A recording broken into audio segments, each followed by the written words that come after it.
it is my absolute pleasure to introduce the Women in Moto podcast, hosted by Charlotte Berrill, to the Mental4Moto Network. Charlotte is a South Australian-based racer, a motocross and supercross fan, and is highly motivated to give female racers a voice and a platform where they can tell their stories. Before I hand it over to Charlotte, I just want to give a shout out to our partners here at Mental4Moto, Fastline Suspension, Southeast Pools, Iro Helmets, Ultimate Toy Haulers, and the May sponsor of the Mental4Moto Motocross and Supercross wall calendars, Civilite Civil Construction.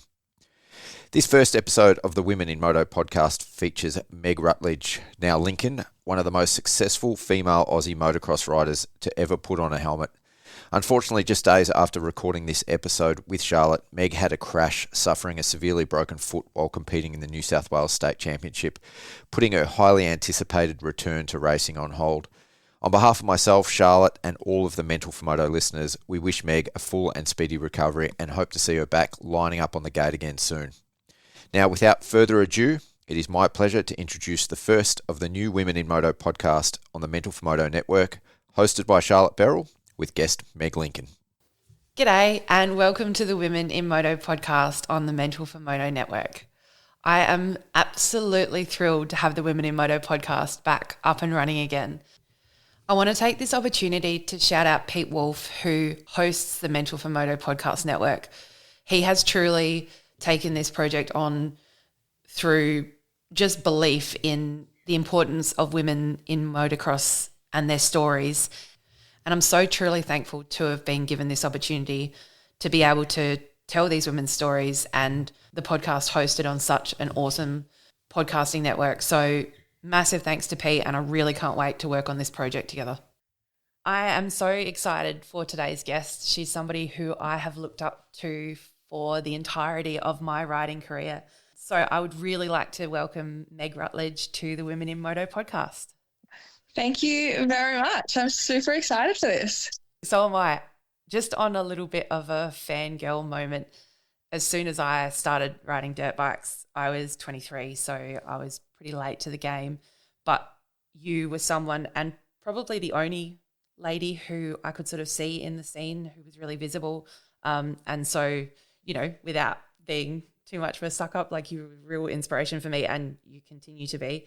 So thanks so much for being brave enough and visible, and you had a lot of people following what you were doing and being really inspired by what you have achieved. Thank you. That really means so much to me. It's definitely been a journey, and it's really cool to be back here now. And thank you. That's okay. I would really like to take a real overview of your career as a whole, because it's incredible. I've grabbed off your Instagram just the highlight points, but I'm sure you can fill me in on a lot more. So Meg is a 4-time Australian women's champion, 3-time Australian women's supercross champion, 2-time world championship runner-up, 2-time Queen of MX, and a 2-time women's Hattah winner. And Meg is also a mum, which I think is something else that we really need to put down as an achievement as such a special part of your life. Yeah, definitely. Those things are definitely the highlights of my career. And as you said, there is more. I've raced Fink twice, and I've raced X Games, and now I'm on to my journey of motherhood. And back to your journey of racing, you announced the other day. Yeah, definitely wasn't expecting it. I was done, to be honest. I had an injury that put me out of my career back in 2019, and I didn't really have any interest in getting back to it. I have a nearly 5-year-old daughter who loves going riding, and decided it was time for mum to get back on a bike. And what do you do when your 5-year-old wants to watch you race? You go race. So she really catalysed the decision for you? Yeah, she definitely did. We've got some friends that have got a little girl the same age and a boy who's 7. We go riding with them all the time. And she pretty much just put the hard word on me and was like, I want to watch you race, mum. So we went racing 4 months postpartum and absolutely no training. Oh my goodness. And that was this last week, 2 weekends ago, that was correct? It was about a month ago now for the first round of state titles. And I come second to Taylor Thompson. So I was pretty proud of that, considering these girls are always on the bike and training full time. So, yeah. You should be. And I don't want to flip forward too much, but we will talk about it since we're there. How do you feel being back on the bike? Like, is it Do you feel like you've got the race pace? Do you feel sort of comfortable? I definitely say that I feel like I've still got a bit of speed, but I don't have any fitness. So fitness is definitely lacking, as you could imagine, after 2 kids and pretty much 5 years off a bike.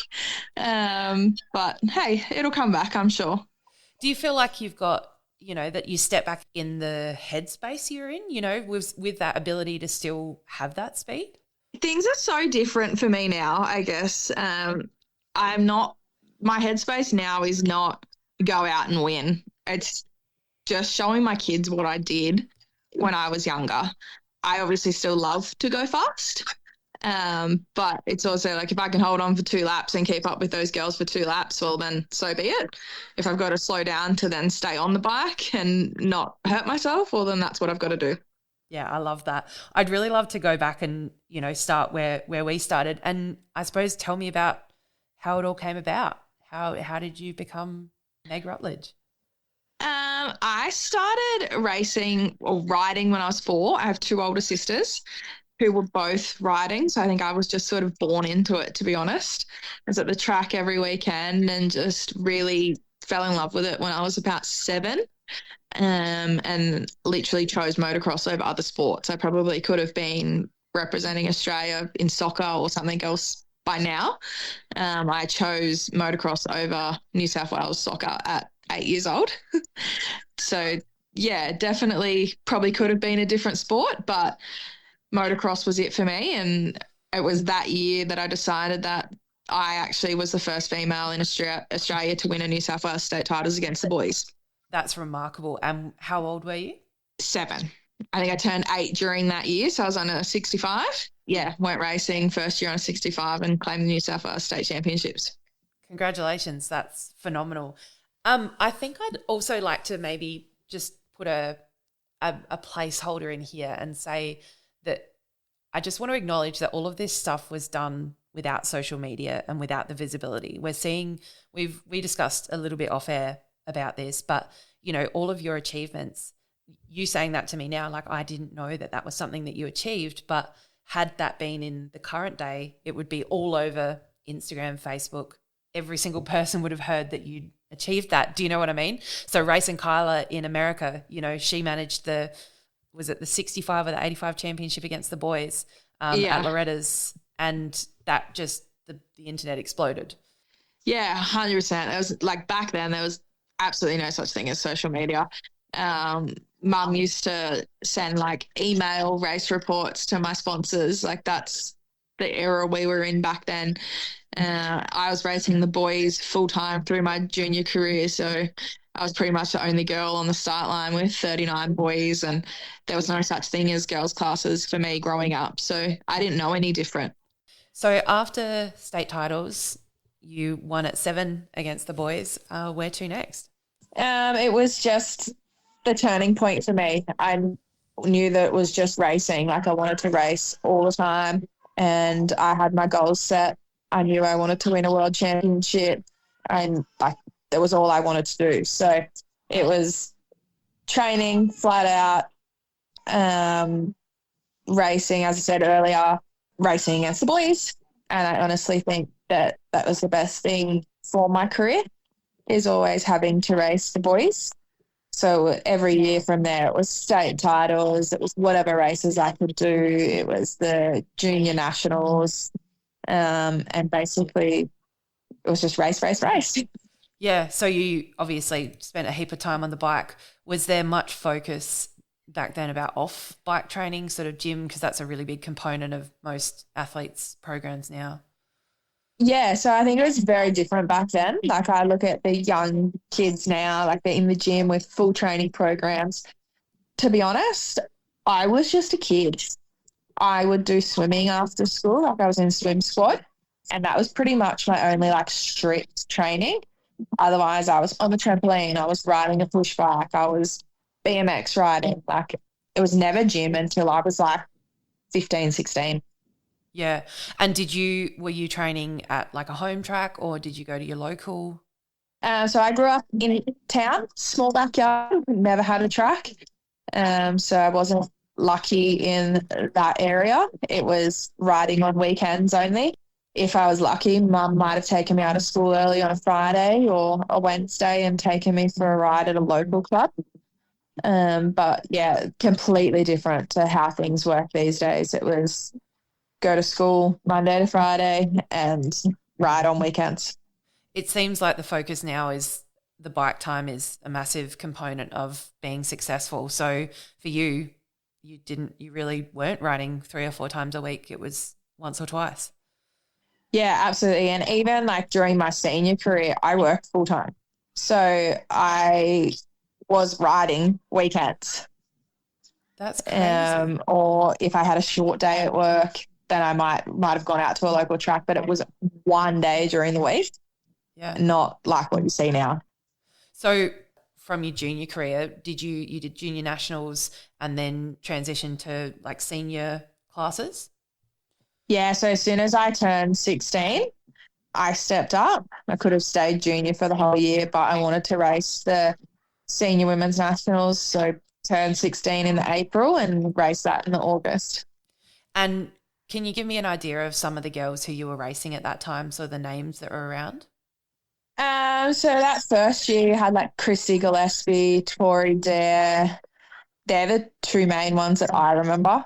I was such a baby myself, like I was just 16. So a lot of the other girls that I was racing at that stage weren't racing a few years later when it was a bit more serious. And how did you go that first year? So I won it was a standalone women's nationals event, and it was up in Coolum, and it was an absolute mutter. It's one that's definitely scarred into my memory. It was meant to be a 2-day event. They cancelled the first day because of the weather and they crammed it all into one day, and I come away with the win. So I got my first senior nationals that year at 16. That's an incredible accomplishment, but also the length of the championship, that's just seems so, that protracted, that day of championship, that doesn't seem fair to the women as a championship. Honestly, so the first 2 years of me being senior, it was just a standalone event. It wasn't alongside MX Nationals or anything like that. It was standalone, one-off, one weekend. The following year was down at Albury-Wodonga, same thing, just one weekend of racing, and that was your national championship. That seems crazy. So what did it evolve into after those first 2 years? So the third year of me being senior, I believe it was a 2-round championship, and it was back alongside MX Nationals. But yeah, still only 2 rounds. So, and then the following year, I was actually out injured the following year and missed the championship completely. And the year after, I didn't do a full championship, and it was 3 rounds. So it's definitely evolved over the years to what you see now. You've got I think it's a 4-round championship. Not even it's part of the Pro MX Nationals, which is just unreal for the girls. The exposure that they get now compared to what we used to get is just not even comparable. I mean, they're showing the Oceania Cup on the AMA. Yeah, that's it. We've got international girls coming over to race, and yeah, Oceania's is back. Oceania's wasn't even a thing when I was racing. I remember my sister racing it when I was a little girl, and then it disappeared. Right. So for them to bring that back, and we have so many girls line up for that last weekend, that's just awesome. It was so, phenomenal to see. I'd really love to pick your brain about Wonthaggi. I'm sure you watched it. I was watching, with bated breath. I loved it. I thought it was amazing. So you're a 4-time women's motocross championship. Talk to me about the Supercross, women's Supercross. That's not something that I've come across in Australia. Yeah, so when I believe it was my first 3 years seniors, we had a women's Supercross championship alongside the Australian Supercross Championship. I love Supercross. I started racing Supercross when I was 12 on an 85 against the boys, and I raced it from then on. every year they had like junior lights. I'd be in that. I raced it in under 19s and followed like the boys championship through because I love Supercross so much. And then they brought in the women's. It wasn't huge. Like we didn't have a lot of girls that did it. It took a lot of convincing on my behalf to get girls to enter it, to the point where I was actually coaching girls during practice and trying to tow them over jumps and help build their confidence and stuff, just so we had a championship and had enough girls out there to actually make it viable. One year they had Jessica Patterson and one of the other girls from America come over and race our championship. So that was pretty cool. But yeah, as I said, like if that had have kept running, I think it would have grown. But our girls now, like our top girls now, have never raced Supercross. No, there's no such, well, to my knowledge, there's no such thing as women's Supercross in Australia. Could you see it making a resurgence? Like, I think it would be so awesome to have that back. Like, it's a whole new ball game, and it just changed. Like, someone that's coming mid-pack in a motocross event could potentially win a Supercross. Yeah. Because it's just so different. The WMX in America are doing a race, like non-competitive, just a sort of, I suppose, a show display race, at the second round of the SMX. Yeah, I know. I wish that this was in my era. I really do. It's even like I raced X Games twice. They had a Supercross class in the X Games. And I went over to America and raced that. And now it's no longer anymore either. Yeah. Do you think, would you go over and do the SMX? Personally, I don't think I'm ready for that at the moment. I think I'd need a lot more fitness and a bike time to be ready for that. And it's probably been 10, maybe 12 years since I've been on a Supercross track. But if they were to start another championship in Australia, I'd be keen to train up for it. How would you see a women's class be sort of fostered and developed for a championship like that? As you said, you're coaching in practice. What do you see a model? Do you have an idea in your mind? To be honest, I haven't really thought about it. It would be like, I can't see why they wouldn't when we've got such a big turn up at MX Nationals. Like, surely 80% of those girls would be keen to give Supercross a try. Questions that have got to be asked to see if girls are wanting to try it or not. Run some clinics with them, get them on the tracks, get them comfortable with it. And I think a lot of them would actually personally love it. And I suppose it's also having accessibility to like a Supercross style track to train on for them as well. Yeah, that's it. Like it's definitely something that you have to train on the right style track to get comfortable. And once you get comfortable on like one Supercross track, you can sort of adjust to all of them because there's like standards for like your triple sizes and your finish line sizes and stuff like that. So once you know that you can jump those jumps, you know that you can sort of jump them at every track. Yeah. And I suppose that's the uniformity of the tracks that's built in intentionally.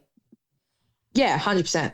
So, yeah, that's really interesting. I would love to see a women's Supercross in Australia, and the girls who are racing motocross, as you said, are more than capable of getting around a Supercross track, and it would be, yeah. Let's put a pin in that one. We could do it. You can race it. It would be really cool to see. Cheer on.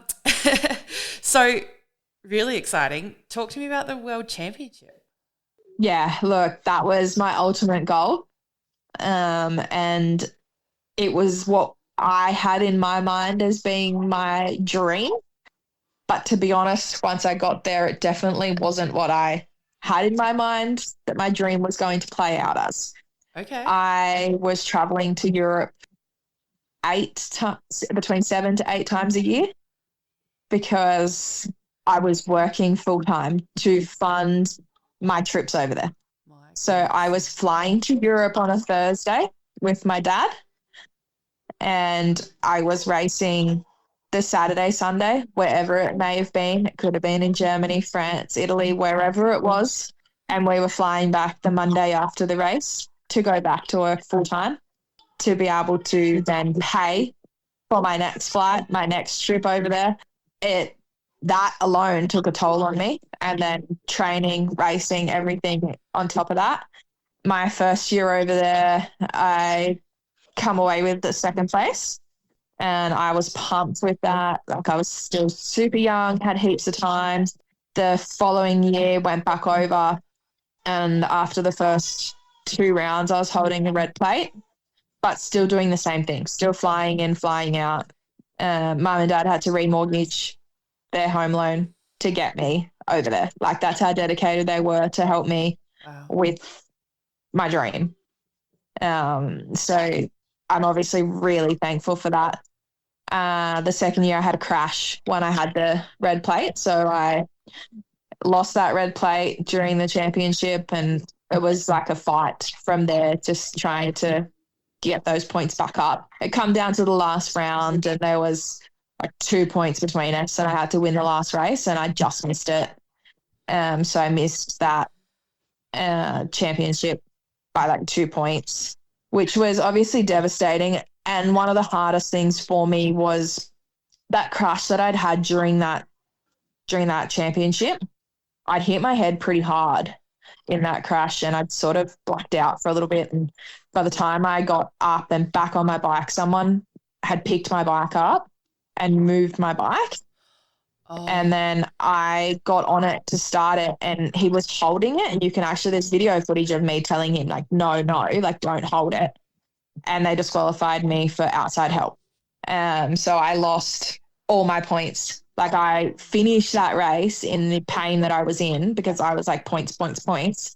And then they disqualified me and took those points off me anyway. And it was really hard because the language barriers, they weren't understanding what I was trying to say to them. And I guess that potentially lost me that world championship that year. That seems so strange that they can justify all of those factors that you just mentioned. And you were clearly demonstratively saying, please don't touch my bike. Yeah, it was hard. Like, when we went down to see the officials and they showed us the video, I was like, that's me saying, like, no. And they're like, oh, basically they were like, you should have pushed him away, kind of thing. Like, I was like 17-year-old girl. Like, yeah, it was absolutely heartbreaking to get the news that they were going to disqualify me, because I knew from then it was just going to be like nearly an impossible fight unless something else happened to Chiara Fontanesi through the year. And she just had a crazy year and no issues, and yeah. And had you not been disqualified, the finishing position of that race would have been sufficient to get you the championship? I would have had 18 points. Wow. Yeah. I suppose if I was listening to the podcast now, I would like to ask you, how do you mentally work through that? For me, from there, it was just go back and win every race that I could possibly win. So it just made me more determined to go and win more, I guess. And I did the best that I possibly could and got that points gap back down to, I think it was 2 or 3 points at the last round. Like, there's photos of me standing on the podium at the last round with second place, and I was just absolutely devastated, because for me it shouldn't have been second place. But hey, I look at it now and I go, I come second in the world 2 years in a row. Like, that's nothing to be ashamed of. And it's, still some of the proudest years in my life. And yeah, you should be so proud of them. I think that's, I find that completely devastating on your behalf. Yes, it definitely was. So moving forward down a little list of achievements, Queen of MX, that's in New South Wales state titles, is that correct? Yeah, so it was 2018 and 2019 they ran a Queen of MX, and it was a huge championship. Like, you had to qualify for it, and then it was this final round, which was the state titles, and then they had like a Queen and King of MX final race. So it was a 10-minute race, and it was 10 grand. So essentially $1,000 a minute. And that's the most money that's ever been put forward for women's in Australia. And yeah, I grabbed it both years that it ran, and the next year I had retired by this stage and it was no longer a thing. Oh, so they stopped the series? Yeah, so it ran for 2 years. That was it. That's really disappointing. Was it lack of interest or? I don't know what it was, to be honest. Like, the classes were packed. So it's the equivalent now, the New It's South just our Wales state titles. state title. Yeah, right. Yeah. Without the prize money. Without the feature race, yeah. Yeah, the second year I retired, like I knew at that time I was retiring. I'd actually re-broken my thumb the weekend before it at over in WA at Manjimup for the Women's Nationals. And I raced the King of MX or Queen of MX with a shattered thumb. Wow. Do you just grit your teeth and get it done with injuries like that? Is that how? Yeah, so this was the injury that made me retire. So I broke it in 2015, early in 2015. And when I went in for surgery for it, they basically told me they didn't know if I was going to come out with a thumb. Like, it was that damaged. They may have had to amputate. And I've had ongoing issue after issue after issue with it for the last 10 years. So then when I broke it again in 2019, I was like, nah, this is it. This takes away the fun of racing for me because it's so painful and I can't hold on. Yep. So at that event, there's actually a photo of me getting around where my thumb is over the top of the throttle. Oh. Yeah. Because I physically was in so much pain that I had to stretch it out and put it over the top for a bit. My goodness. How is that impacting your racing now? I think after so long off the bike, it's sort of got a bit not as tender, which is nice. Whether or not it's going to come back to that stage or not, I don't know. There is an option of getting cortisone injections in it, just sort of see how it goes at the moment. It's not too bad, so we'll just roll with it until it gives me any grief, I guess. Yeah, well, hopefully for your sake, obviously it doesn't, and it's settled itself down. But that just seems like such a, not a small thing, but it seems like such a, Oh, it does. Like, for me, it's like my thumb ended my career. Like, it seems so silly, but I shattered it into about 14 pieces. Wow. So in such a little area, I had external wires put through my hand trying to piece it together. And I've had x-rays on it since. Well, not even so much on the thumb, but I hurt my wrist mountain bike riding and went up and got an x-ray. And all they were worried about was my broken thumb. I was like, no, it's not broken. It's just got pieces. Yeah, that's crazy. So is it kind to ask you to speculate on where you would have seen yourself had you not had the injury? I don't really know, to be honest, because obviously I retired in 2019 and I had my daughter in 2021. So fell pregnant during 2020 and I kind of can't imagine that being any different. And in 2019, there still wasn't really much for the women in the sport. So I'd sort of lost that love and desire for it as well because we just weren't getting the help that I guess you would think that you'd be getting or that the girls are getting now. Absolutely. And even saying that you're going over to MXGP and there's no robust sponsorship sitting behind you when you've clearly got the capacity to lead the championship, how does that work? Honestly, it was at the time I didn't realize what mum and dad were doing for me, to be honest. Yeah. I was getting given bikes and product and stuff like that. But at the end of the day, that's just product. It's amazing.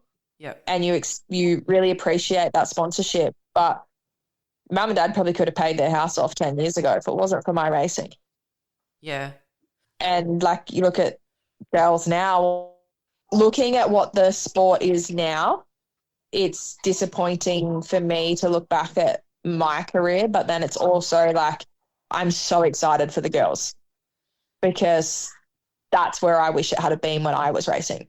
It's really big of you to say that because I can see how disappointing it would be for you to miss out on all of these amazing opportunities. But I mean, you're potentially not. Like, you're back racing, you've clearly got the speed, you've clearly got the skill and the capacity. What do you see yourself doing with your career moving forward? Do you see yourself stepping back into the Pro MX ranks? And that's a hard question to answer because things are so different for me now. Like, just this past 2 weeks, I'm going sleepless nights, teething baby, like committing to that training level that's needed is so hard as a mum. Like, there's been nights where I've been lucky to get 2 hours sleep in the last 2 weeks and then still trying to get up, go to the gym, be prepared, like get ready for my upcoming state titles. So, yeah, like I would love to say, yeah, you'll see me at an MX Nationals coming up. But, yeah, it literally just mum life is so different. Yeah. And it does make it difficult to train and be at the level that the other girls are at. I would love to get back out there and race some of these girls. Like, I've got 15 years on some of these girls. Yeah. Like, one of the girls that I raced at state titles is 15. I'm like, yeah, I'm literally double your age, and got 2 kids. I feel that. Yeah, I would love to say, yeah, I'm going to line up at an MX Nationals at the end of the year, but we'll just see what happens. Yeah, and you've obviously still got the passion for it.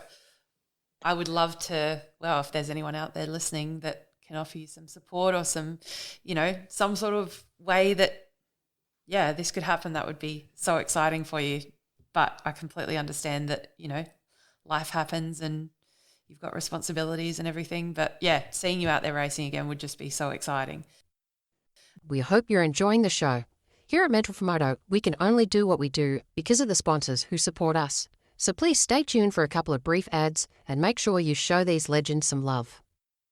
Are you getting arm pump, fatiguing after just a few laps, or feel like you're often fighting against your bike? Today's motorcycles have been designed and built to suit a broad range of riders, conditions, and riding styles. This one-size-fits-all approach, however, means that when it comes to your own riding, your bike is often not handling and performing at its very best. Whether you're a weekend warrior or an elite-level racer, Fastline Suspension will help you unlock your riding potential by ensuring your bike is set up perfectly for your specific needs. And with the right setup, you're guaranteed to go faster, fatigue less, and ultimately have more fun riding your motorcycle. So what are you waiting for? Contact Adam at Fastline Suspension now. Fastline Suspension, set up for maximum performance, precision tuned for you.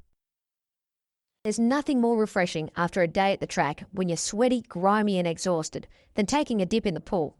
Southeast Pools specialise in building high-quality fiberglass and concrete swimming pools across the Peninsula and Gippsland region and offer a range of designs to suit every lifestyle, yard size and budget.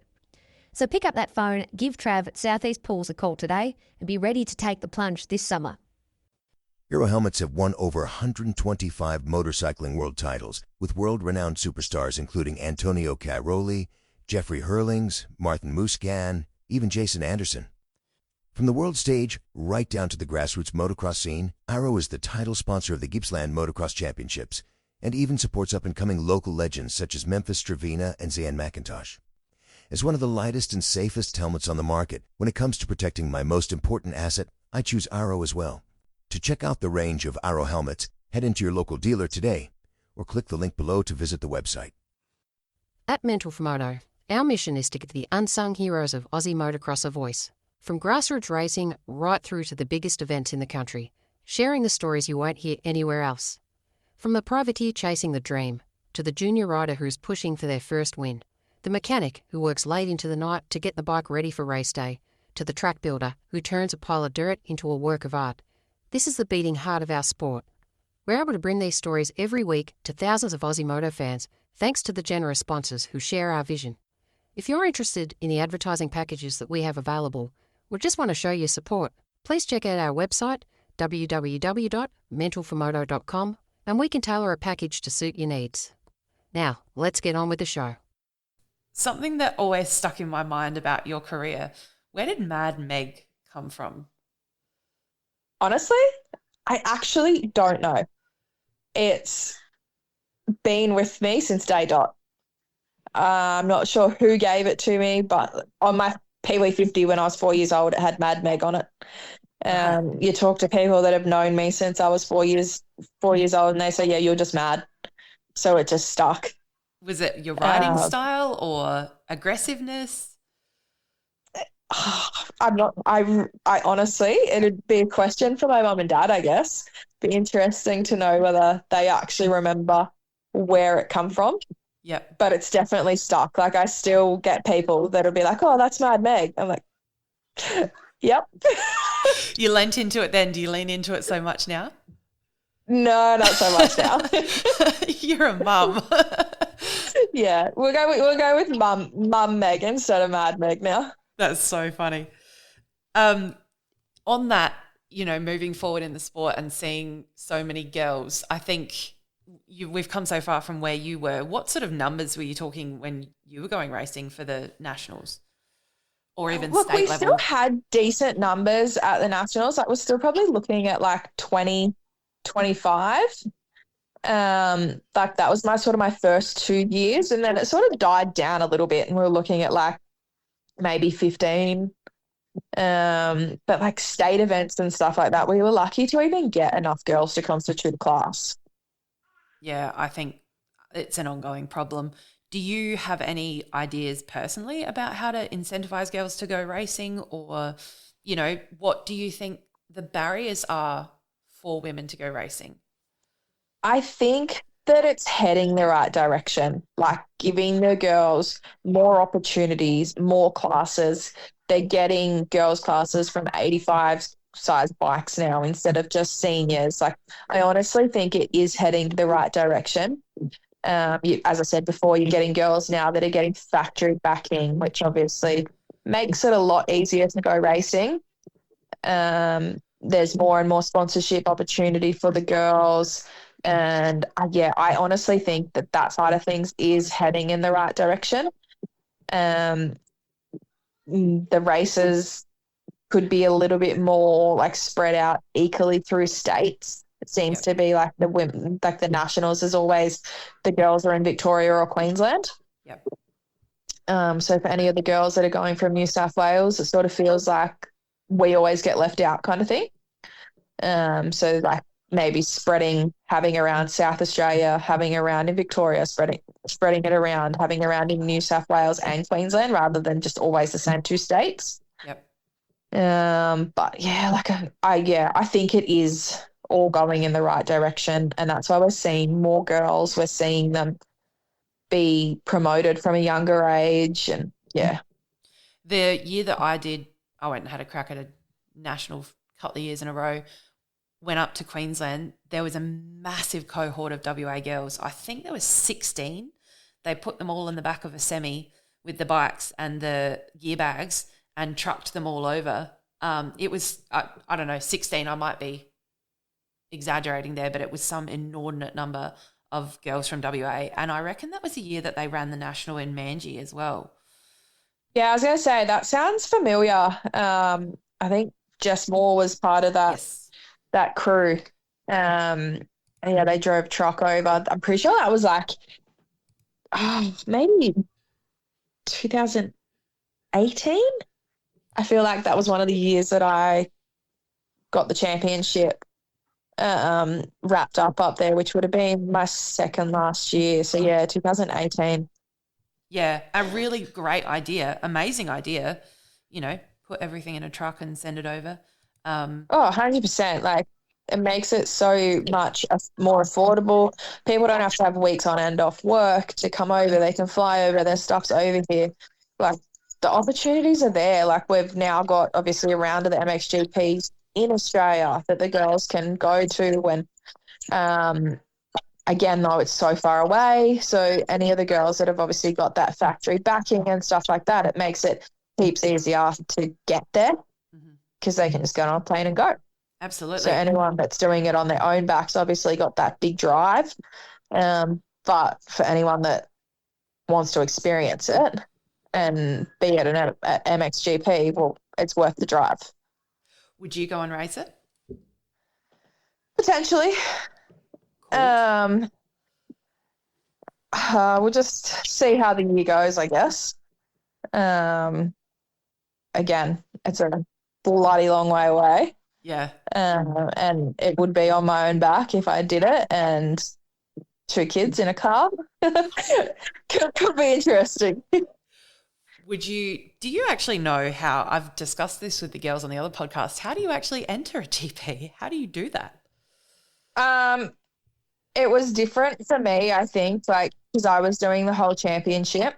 So you had to have an FIM license, which obviously is another huge cost to your racing for the year.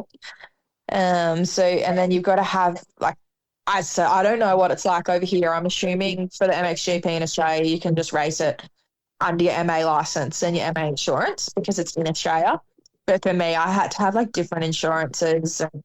And I know Mum used to spend days on end with no sleep stressing over making sure she's got the license and the insurance and things like that all sorted for the year. Yeah. Because obviously if I got injured in Europe, it was going to be a lot harder to sort like the hospital and the doctors and stuff. Thankfully, I never really had to deal with that side of things. Yeah. But yeah, like I was just a kid. That was Mum's department. But I look now and I remember the stress that she went through. So I can't imagine it was that easy. Yeah. And yeah, getting yourself to the other side of the world and all the licenses and everything and the cost, and you guys really did it. Yeah, we did. And we did it as a family. Like, obviously, as I said, I was part of a team over there. So I was part of Kawasaki Fail Racing the first time I went over there. And then I was part of Bud Racing for the other 2 years that I raced over there. And like they were great. They were phenomenal. They helped us as much as they possibly could. It was just the financial side of things that really we didn't get any support for. Yeah, I mean, that seems to be a pretty common theme. But yeah, I'm sorry to hear that, but it's, yeah, what you still managed to achieve is phenomenal. Thanks. Something else I wanted to ask you, what is the coolest thing you've ever done in your career? Ooh, that's a tough one. Honestly, experiencing X Games was probably like one of my top memories. Yep. Just the whole week there in LA and seeing all the events. But also getting there and back at Fink is 2 years in a row, is another huge thing. And I'd love to go back out there. I'd love to go back to Fink and maybe not race it, but camp on the side of the track and watch it. Yep. I mean, it's all been pretty cool. Yeah. I think it's so interesting that those 2 things that you've highlighted are actually outside the scope of the motocross. You know, they're not motocross. They're completely different, and it's almost like it's almost a bit of a novelty. So you're like, oh, these are really cool, but that it's outside the scope of what you were truly focusing on. Yeah, it definitely was. And like even Fink, like I didn't train for Fink. I was training for MX Nationals. Yeah. So my Fink training was me riding around motocross track. Right. Yeah. What, on a different tack, what does it feel like to stand on a world championship podium? Having your national anthem, played on a world championship podium is just it's an awesome feeling. Having that Australian flag wrapped around your shoulders and listening to that, because it doesn't get played over there very often. Yeah. So that was a pretty surreal feeling. The first time that happened, I was actually in Qatar, which is like Saudi Arabia, and it was a night motocross event. I'd broken my ankle 4 weeks before it, so didn't even know if I was going to be racing. Could hardly walk. strapped the ankle up, put in a boot and went racing, and on a bike that I'd never ridden before. Wow. And yeah, just with Dad, stood up on that podium. Yeah, it was cool. That's, yeah, fantastic. I can't imagine what that feels like. So I have been discussing the podcast and, you know, relaunching the podcast, which I'm so excited about. And I've been discussing it with a really great friend of mine who's a mentor of mine. So shout out to Neil. He's been listening to the podcast and he's somebody who's supported me the whole way along. But he said to me that it really needs a signature, a mark of the podcast, a way to, you know, I suppose end things off, or, you know, a real way to make it stand out. And I had thought I would really like to have other women in the sport or the scope of motorcycling ask my guest a question. So I've had my beautiful friend Sophie Craft this morning send through a question for you. I wanted to shout out to her and her husband. She announced last night that she's pregnant, so she's going to have a little baby. So I wanted to pose this question to you from Sophie, and yeah, just see what you think. Cool. Hi Meg, it's Sophie Craft here. I've been following your journey over the years, and I'm super proud of all the progress you've made and all the things you have achieved. But today I really want to know more so about your journey into motherhood and beyond, and how that's affected your journey with motorbikes, and just tell me a little bit about the major challenges you may have faced, and maybe how your priorities and passions have changed. Cool. That's a really awesome question. And also thank you very much, Soph. I appreciate that. Yeah, look, motherhood is amazing and you're going to experience it very soon, which is exciting. It has definitely been a journey. I have a little girl, Naya, who is nearly 5, and then Carson, who's 5 months old. So I have a pretty big age gap. Pregnancy for me with my first was pretty cruisy and not much changed, and she was a cruisy baby.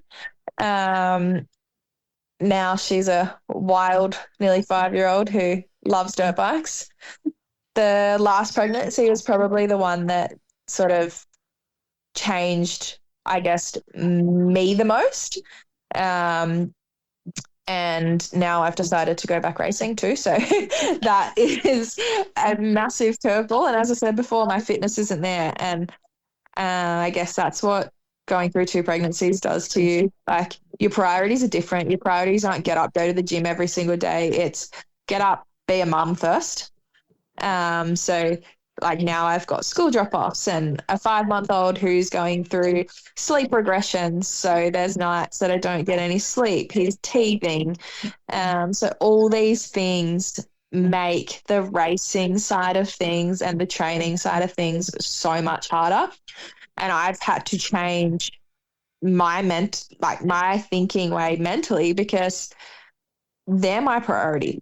Yep. Like, racing comes second to them.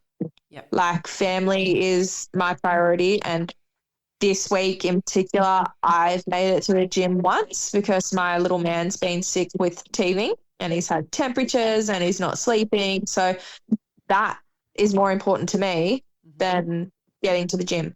Even though I have a race this weekend, the race is what it is. Yep.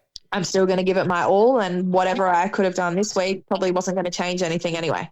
Yep. So back in the day, I guess my way of thinking was, I've got to get up, I've got to go to the gym, I've got to do this, I've got to be in this mindset, I've got to go riding this day, I've got to win. Mm-hmm. Like, for me now, it's, I want to show my family what I did, but on a different level of it. Like, I get behind that gate and I'm still competitive as, and that's, I guess that's just in my blood.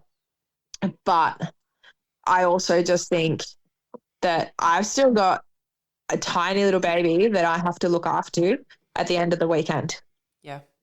Like between races, I'm not resting like the other girls. I'm changing nappies. I'm trying to settle a baby to sleep. Like I'm entertaining my daughter.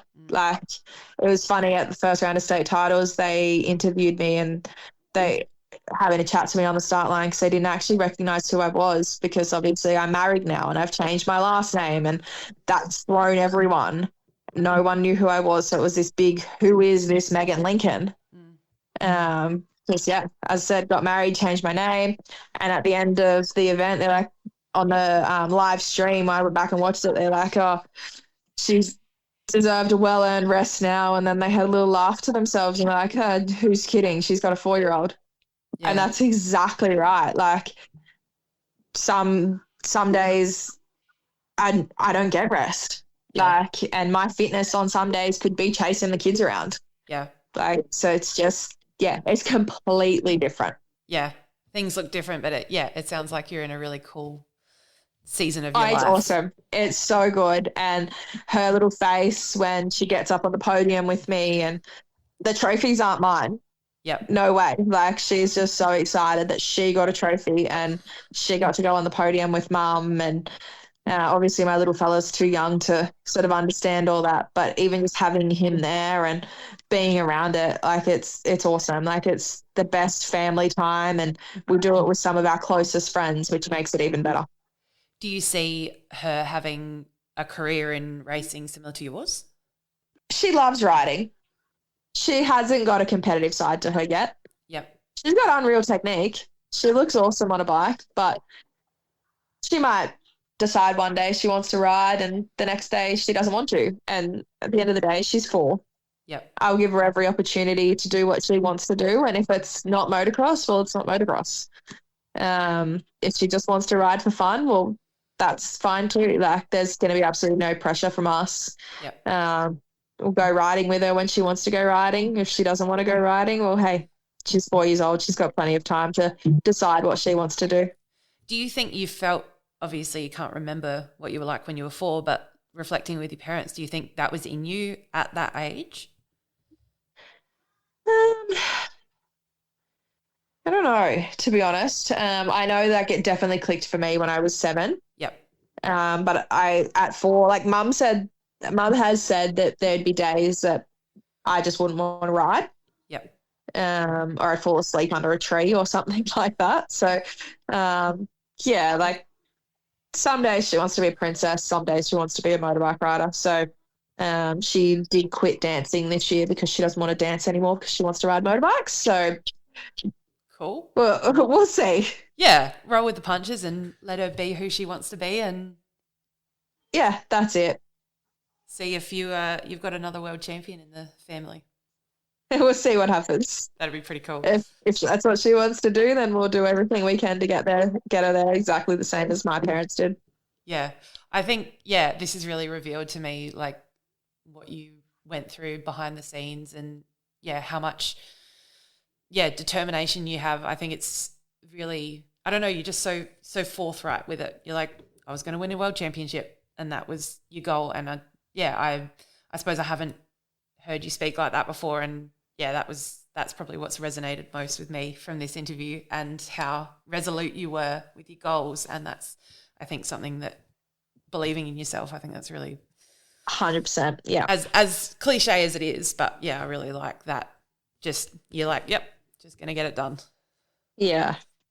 Yeah, I knew, and that's all I was driven towards. That's phenomenal for a 7-year-old. So Meg, in finishing up, was there anyone you'd like to thank? Definitely. Like I've been racing for years, obviously, and it wouldn't have been possible without my mum and dad, as I've mentioned a few times today. They definitely were a massive part.